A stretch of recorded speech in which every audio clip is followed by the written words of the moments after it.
The year, the year is 1872. John D. Rockefeller is 33 years old. He's sitting across the table from a railroad executive named Tom Scott. Rockefeller is soft-spoken, calm, and almost gentle. He smiles when he needs to smile. He nods his head when he needs to nod. He quotes scripture. He talks about his church. He talks about his family. He is, by every visible measure, the most agreeable man in the room. And he is currently in the process of destroying every other oil refiner in America. Not loudly, not visibly, not with threats or tantrums or public warfare, quietly, methodically. Behind a facade so calm, so pleasant, so utterly disarming, that by the time his competitors what's happening, it's already over. This is Law 16. See the hostility behind the fragile facade. Now, if you know you're following us, it's Robert Greene's Law number 16, which is all about seeing behind the facade. And it's built on the simple and uncomfortable truth about human nature. The people do not show you who they are. They show you who they need you to see. It's all about perception management and concealing the aggression that is behind a person. And the people who are most dangerous in any room are not the ones who are loud about their ambitions. The most dangerous people are the ones whose ambitions are completely invisible. Greene identifies a specific type of character, someone who projects warmth, agreeableness, and even vulnerability on the surface, while underneath they are running a completely different calculation. They are tracking, they're measuring, and they're patient. And when the moment comes and they move, you never saw it coming. Greene writes, people tend to wear the mask that shows them off in the best possible light. That makes them humble, confident, and diligent. They say the right things, smile, and seem interested in our ideas. They learn to conceal their insecurities and envy. And if we take this appearance for reality, we never really know their true feelings. And on occasion, we are blindsided by their sudden resistance, hostility, and manipulative actions. This is not a law about paranoia. It is not a call to distrust everyone around you.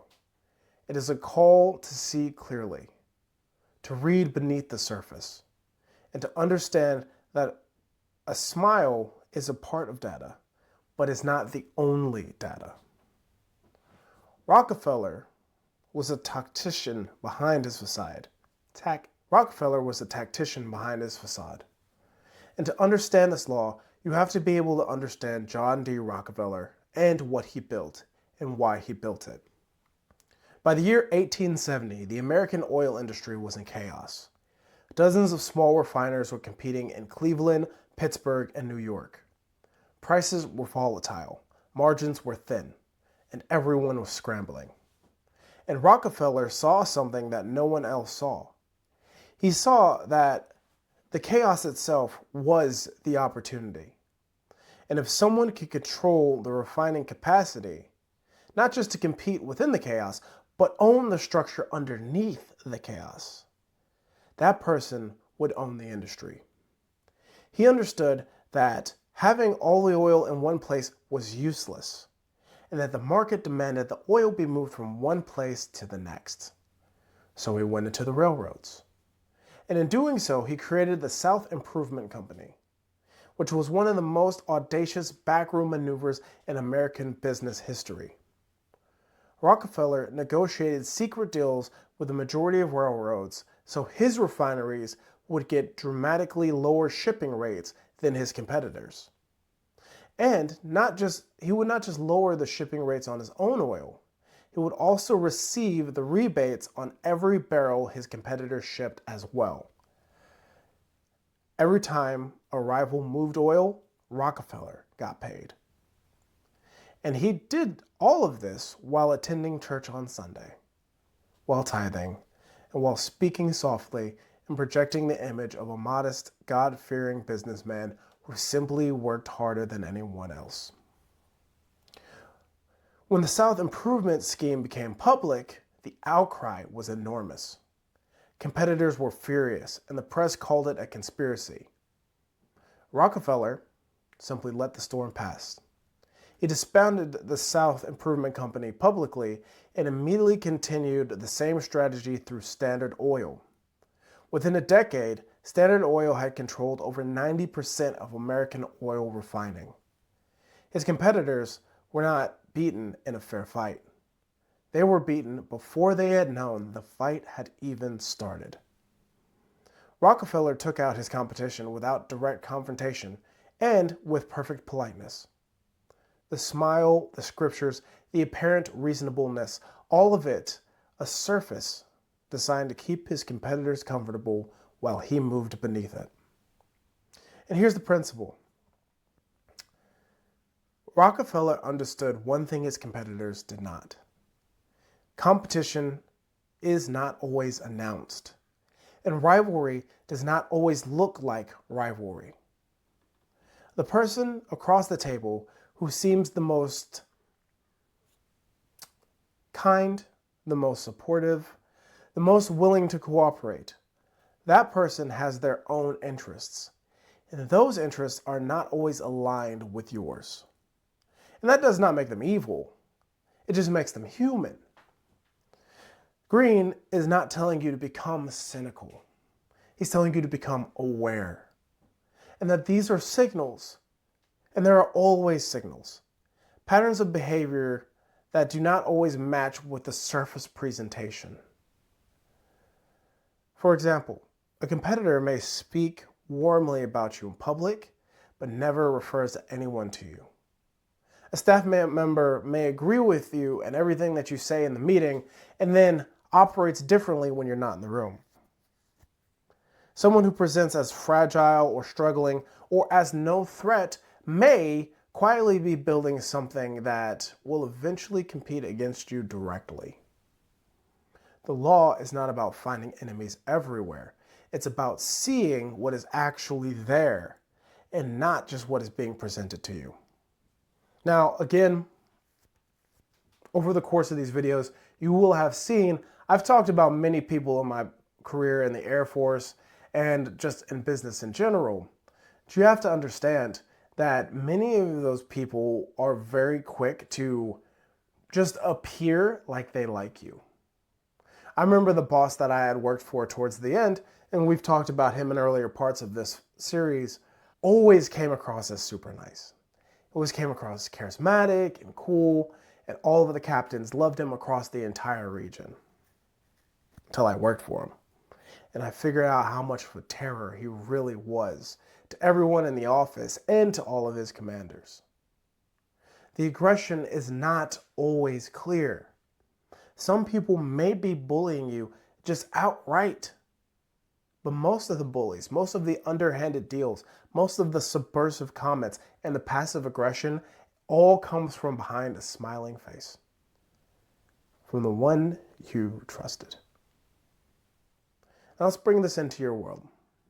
And again, I don't want to stir this as don't trust anyone, be super conspiratorial. All I'm going to say to you is pay attention. Not only to what people say, how they say it, and how they interact with people around you when you're not present.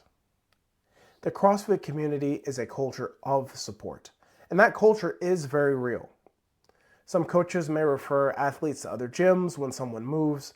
Gym owners may share programming ideas, and we're going to cheer for each other at competitions. And that culture is one of the things that makes this community genuinely different. But it would be naive to think that culture eliminates competition. There are gyms in your market around you who want your members. There are coaches who have trained under your roof who are thinking about opening up their own gyms. There are competitors running ads in your zip code right now, not because they hate you or want to steal something from you, but because they are trying to survive as a business, just the same way you are.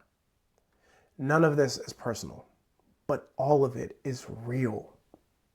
The mistake that gym owners make is assuming just because the CrossFit world is congenial and we are cordial with one another, that competition is not happening. And it is happening. It's just not always announced. So what do you do with information like this? First, foremost, and probably last, pay attention. Not with paranoia, not with anxiety, just with clarity. Who's in your market? And who is growing? How are they growing? What are they saying about themselves? What are they not saying? What is their retention? What is your retention? Are their members leaving? Are yours leaving? If they're leaving you, are they going to them? Or is the exact opposite happening? All of this is information and all of this is data. And don't think just because people are leaving their gym and coming to you doesn't mean that's necessarily a good thing. That may look good in the short term on paper, but understood that probably means that they're sowing seeds of discord in that other gym for you, unless they sent them to you directly. And the opposite is true as well. I remember back when I was at CrossFit 1440, there was a recommendation of CrossFit South Bay if you needed to go to another gym, because there was good energies between the gyms. Another example is Worldport. It wasn't CrossFit Worldport, but it was Worldport Athletics. That was down the other way, and when Worldport shut down, they sent the majority of their members over to 1440. So there are good relationships that yield good things, and there are also bad relationships. Again, from 1440. There was a gym owner who I'm not going to name, but I've referenced several times, who was working with 1440 and then out of nowhere decided to open a gym 800 yards away. I would have to walk past that gym's original location to get to 1440. And I would walk. It was not walking distance.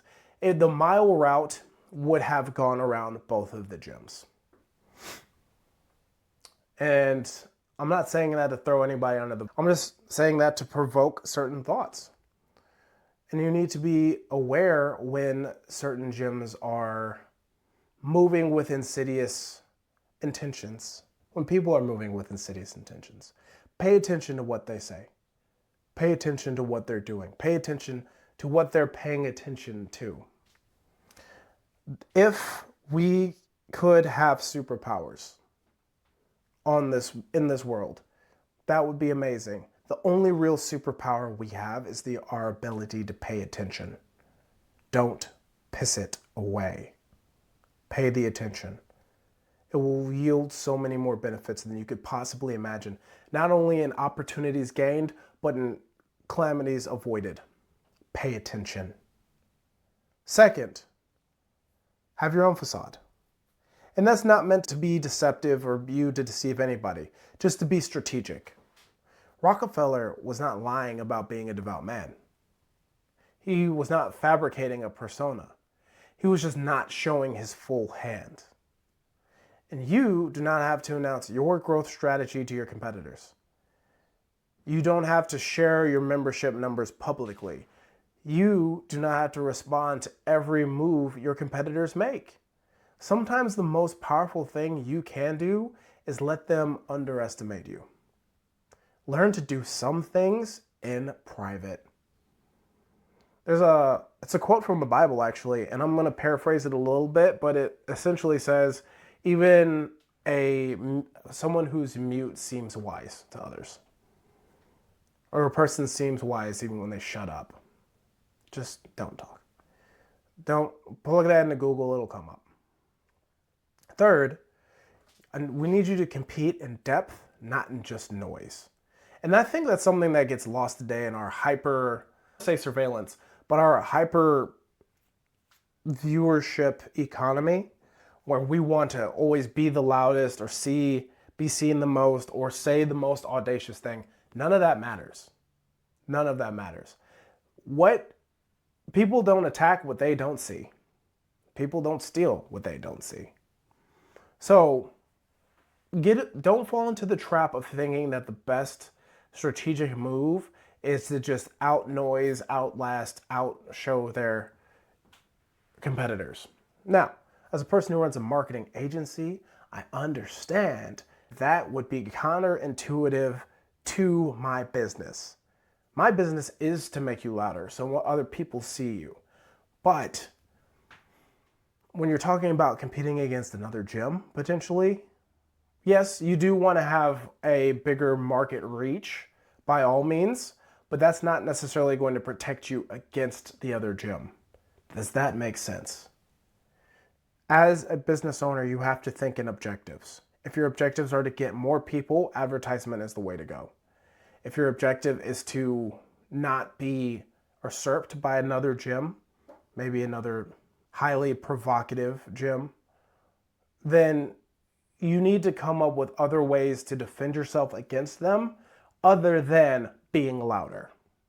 And we do discuss all of those things with you when it comes to our discussions with our clients. We do marketing, but we do other things as well. And we want to make sure that you are building the moat around your business so that you can be protected. And when it comes to Rockefeller, he did not win by just being louder, as we said.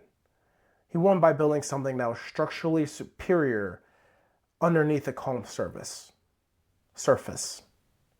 Your community, your coaching, the quality of your gym, your retention systems, your referral culture, those are not just marketing tactics. That's the moat that defends your business. Build those quietly and build them well. And let the results speak for themselves. I could think of 10 to 15 really good ideas that are business-oriented ideas that would help your business build a moat, your CrossFit gym build a moat against competition. I guarantee that 80% of CrossFit owners are not thinking about. So most CrossFit owners, you're thinking about what's going to be the workout, how am I going to get people in the door, how am I going to get them to stay? You don't look at things like affiliate marketing, working with the city, other ways to build stuff, other offerings you can bringing in massage therapists, bringing in different references and things to cryotherapy, to chiropractors. There's tons of things you can do, tons, to build a moat around your business. And those all come before advertising. But we'll talk about those when you all decide, if you decide to work with us. Now, your results will speak. And there will be competition. J.D. Rockefeller died at 97 years old. He outlived almost every competitor he ever had. And most of them were never fully aware of what was happening to them. And that's the cost of not seeing things clearly. So pay attention. This law is not a warning just to not trust other people. It's a warning about your own assumptions about other people's goodness. The assumption that a smile means safety or being cordial means you're aligned, that's foolish. One, because it may appear that no one's openly competing with you. That doesn't mean that they're not competing with you at all. So, see it clearly. Pay attention. Move strategically. Build something that your rivals can't simply dismantle. And build it in a way that they'll never see it coming. That's the law. That's how you play this game. And if this landed with you, subscribe. Share it with a gym owner who needs to hear it. If you want to talk more, strategy is what we promote advertising, because you advertise advertising because that's what people want. But there's a whole lot of strategy. A whole lot of strategy that goes underneath this, and we can talk about how you can build your moat and your strategy to defend your business, not only against other competitors, but against recessions, against seasonality, everything of the sort. Give us a call. I'm here for you. My name is Colin Charles. This is Enoch Marketing. We will talk to you next time.